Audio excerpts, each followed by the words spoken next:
You're watching Mirror 7 News. Stay informed, stay ahead for more news. I just watched Too Much, Lena Dunham's long-awaited return to television, and I have to be honest, this one hurts. I really wanted it to work. After all, Dunham is the creative force behind Girls A show that redefined what raw, funny, and awkward could look like on screen. Girls was brutally real, darkly hilarious, and somehow made the lives of four self-absorbed, often unlikable 20-somethings into must-watch TV. So naturally, expectations for Too Much were sky high. But here's the thing. When you name your show Too Much, you set a tone. You signal emotional overload, chaos, intensity, and fortunately, what we get here is less too much and more not enough. Not enough innovation, not enough honesty, and certainly not enough of the edge that made Dunham such a standout voice in her 20s.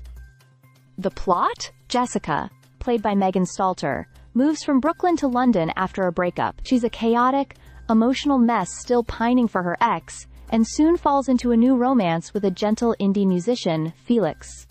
Sounds promising, right? And sure, Stalter brings energy and sincerity to the role. But the show never lets her fly.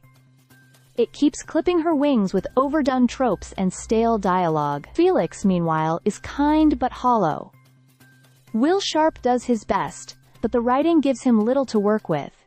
He's not a character so much as an idea of a safe boyfriend. But there are a few chuckles and some nice lines.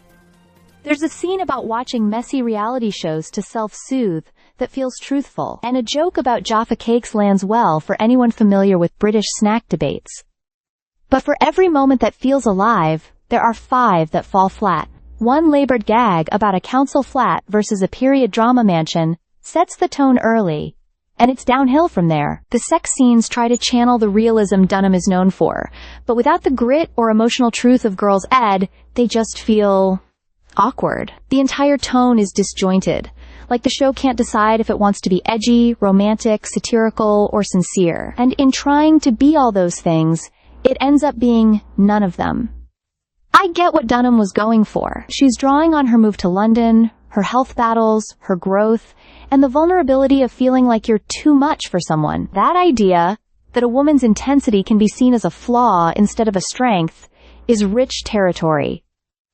But the series doesn't explore it with the insight or originality it deserves. It's especially disappointing, because we've seen what Dunham can do when she's in her element. Too Much feels like it was written with good intentions but little clarity. It wants to be autobiographical without being personal, romantic without being cliché, funny without being hollow. But it stumbles in every direction. Bottom line, from a creator like Lena Dunham, this isn't just a misstep, it's a major letdown. For a show called Too Much, this one gave us way too little. Stay subscribed for more videos.